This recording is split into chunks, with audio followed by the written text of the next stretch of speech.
असम के शोणितपुर जिले के अंतर्गत बेलशेरी railway station में के हेरू खंडा को जोड़ने वाले मार्ग से रोजाना हजारों लोग खतरनाक तरीके से आवाजाही कर रहे हैं।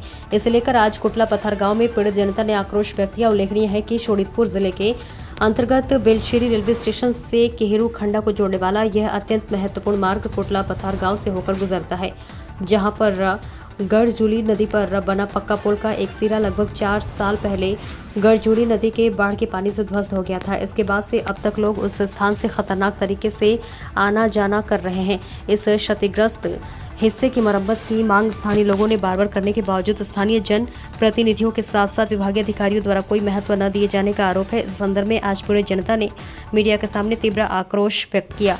असम से प्रशांत वैश्य की रिपोर्ट। দেখা গৈছে কুটুলো পথৰৰ যি দলং এই দলঙৰ কাষতে ইতিমধ্যে প্ৰকাণ্ড গাঁতৰ সৃষ্টি হৈছে, কি ক'ব এই ক্ষেত্ৰত?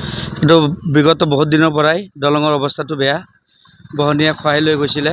আজি 3-4 বছৰমান হৈ গ'ল, এইটো এনেকাই আছে, ভাঙা অৱস্থাতে আছে। যিকোনো মুহূৰ্তত ডাঙৰ এটা দুৰ্ঘটনা হ'ব পাৰে।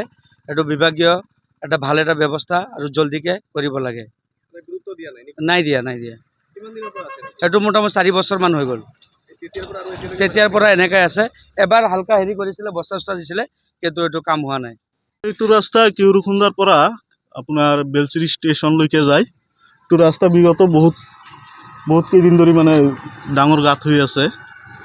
এইটো 2বাৰমান বস্তা পেলাইছিলে, পিছত আকৌ এই খহনীয়াই উঠাই লৈ যায়। তো বহুত মানুহ চলাচল কৰে এইটো ৰাস্তা দি। কিমান মানুহৰ অহা যোৱা হয়? হাজাৰ মানুহটো চলাচল কৰে দিনত। তথাপি ব্যৱস্থা কৰি দিয়া নাই, গুৰুত্বই দিয়া নাই। এই কুটলা পথৰ কেহৰিকান্দাৰ পৰা বেলচিৰি যোৱা ৰাস্তা ইয়াত বেয়া হৈ আছে। মই স্থানীয় বিধায়কক এইটো অনুৰোধ কৰিছোঁ, ৰাস্তাটো যে অলপ সোনকালে মেৰামতি কৰি দিয়ে। মানুহ অহা যোৱাত বহুত অসুবিধা হৈ আছে ইয়াত। এইটো দলঙৰ এটা ছাইড গুচি গ'ল। কিমান দিনৰ আছে নেকি?